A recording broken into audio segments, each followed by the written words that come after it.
È una questione di suono, ma è anche una questione proprio di ritmo. Cioè, nei quartieri spagnoli c'è un ritmo particolare che io l'ho sempre preso, l'ho sempre fatto mio, vivendo ancora oggi ai quartieri spagnoli. Diciamo che questa cosa non è cambiata, proprio si trova nel modo di camminare, nel modo di muoversi, nello slang di come si parla, nelle manovre che riescono a fare le macchine in vicoletti piccoli così, che a stento ce ne passa uno, invece ce ne passano due o tre. Signore e signori, amici di Talk Conrad, un cordiale benvenuto da Corrado Parlati. Siamo in compagnia di Ciccio Merolla. Buonasera Ciccio e Ciao, grazie buonasera. per aver accettato il mio invito. Ma grazie a voi. Allora, ogni storia è giusto che venga raccontata dall'inizio. Tu sei nato e cresciuto tra i vicoli dei quartieri spagnoli e fin da piccolo hai conosciuto il mondo delle percussioni. Se dovessi aprire l'album dei ricordi e consegnarmi 3 istantanee riguardanti la tua infanzia e quindi il tuo avvicinamento al mondo della musica, quali sceglieresti e perché? Ma la prima istantanea è sicuramente ai quartieri spagnoli, quando vennero a celebrare un matrimonio con tanto di gruppo musicale nel vicolo. Io ero piccolo, avevo 4 anni e mi ricordo che loro avevano i bongo diciamo dietro al batterista, e io già dissi ai miei amici: venite a vedere quello che so fare, e non li avevo mai toccati. Quindi questa sicuramente è la prima. La seconda istantanea, il benvenuto a Maradona nello stadio, che per me fu un sogno, fu una cosa incredibile. E io la terza la farei ai giorni nostri, che è stata proprio la viralità di Malattia. Allora, i vicoli dei quartieri spagnoli sono un luogo che ha un suo sound intrinseco. E quanto ti ha influenzato questo suono, considerando anche per esempio una delle frasi di una delle tue prime canzoni, pure l'elettricista è un artista? Ma ha influenzato moltissimo, perché è una questione di suono, ma è anche una questione proprio di ritmo.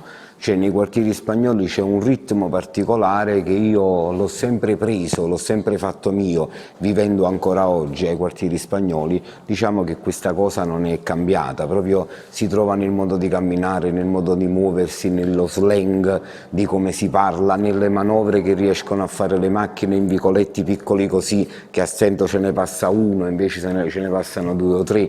È proprio una questione di ritmo che ho avuto la fortuna in qualche modo di incorporare da bambino. Arriviamo a Malattia, che è diventata un successo enorme e nasce anche da una grande ricerca. Com'è nato proprio il processo, la genesi che ha portato alla nascita di questo brano? Ma la prima folgorazione è stata quella di una melodia antica colombiana, che quando sono riuscito a trovarla io ho pensato: questo è strano che non è napoletana. Io l'ho sempre sentita come una melodia napoletana, quindi diciamo ho iniziato a scrivere. Poi mi sono visto quella stessa giornata con Luca Riello, che è il mio amico di sempre, il mio amico fraterno. Abbiamo scritto quasi tutto a 4 mani, quello che senti che io canto è sempre scritto a 4 mani con Luca Riello, e io ho detto la stessa cosa: Luca, aiutami a finire questa cosa. E insieme, in un viaggio tra Napoli ed Airola, abbiamo scritto Malattia. Ovviamente non ci aspettavamo tutto quello che poi è successo, perché poi tutto questo è successo 2 mesi dopo, inaspettatamente, improvvisamente, e poi tutto insieme. Abbiamo parlato di Maradona e Malattia ha anche accompagnato il terzo scudetto del Napoli. C'è un momento particolare di questa stagione di cui vuoi parlarci e quanto si distacca questo scudetto dal primo, quindi dal 1987? Ma guarda, In termini di significato, di valore. io ero piccolo quando ci fu l'altro scudetto, però diciamo la cosa che ho potuto notare è che quello fu proprio la vittoria della squadra del Napoli. Invece questo scudetto è la ciliegina sulla torta di tanti scudetti che ha vinto il Napoli negli ultimi tempi. Quindi insomma, quando io dico Malattia e tutti mi fanno i video, è perché ognuno in qualche modo vuole raccontare la propria malattia qual è, cioè la propria passione. E quindi diciamo in questa cosa noi quest'anno abbiamo avuto un'evoluzione in tutti i nostri campi, dalla cultura alla musica, al mondo della gastronomia, al mondo del turismo, al mondo dell'accoglienza. Quindi io credo che questi siano tanti scudetti, e tra questi ovviamente c'è anche lo scudetto del Napoli, che come ben sai io da gran tifoso ne gioisco parecchio, insomma. Assolutamente. In Frate a me, torniamo quindi ai quartieri spagnoli. Cantavi delle storie dei tuoi quartieri, del tuo quartiere e più in generale della nostra città. Quanto è cambiata nel corso degli anni e quali sono le riflessioni che ti vengono pensando ai testi di quelle canzoni scritte diverso tempo fa?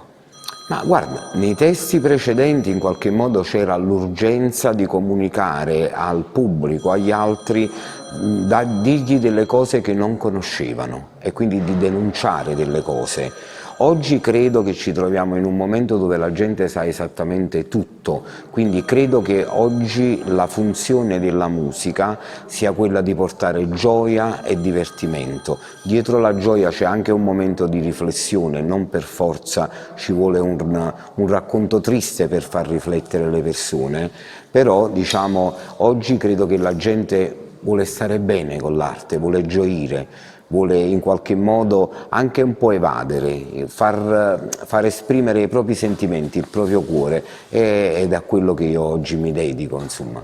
Arriviamo alla fine di questa chiacchierata prendendo spunto dal luogo in cui siamo, alla Sala Africa del CAM, Contemporary Art Museum di Casoria. Verso quali direzioni va la ricerca musicale di Ciccio Merolla? Ma va in tutte le direzioni, noi siamo cittadini del mondo, Napoli ancora di più è come se fosse proprio il casatiello di tutto il mondo, cioè tutto il mondo viene a Napoli e quindi noi siamo delle spugne che apprendiamo tutto quello che vediamo, lo facciamo nostro, no? Napoli è l'unica città al mondo dove non c'è il quartiere africano o il quartiere indiano. Gli africani o gli indiani o i marocchini tu ce li hai alla porta a fianco, quindi per noi la contaminazione è giornaliera e spontanea, non c'è assolutamente nessun tipo di discriminazione, quindi credo che la direzione parta sempre da Napoli e poi certamente si cerca di toccare sempre il cielo. Grazie mille Ciccio. Grazie a te, alla prossima. Alla prossima.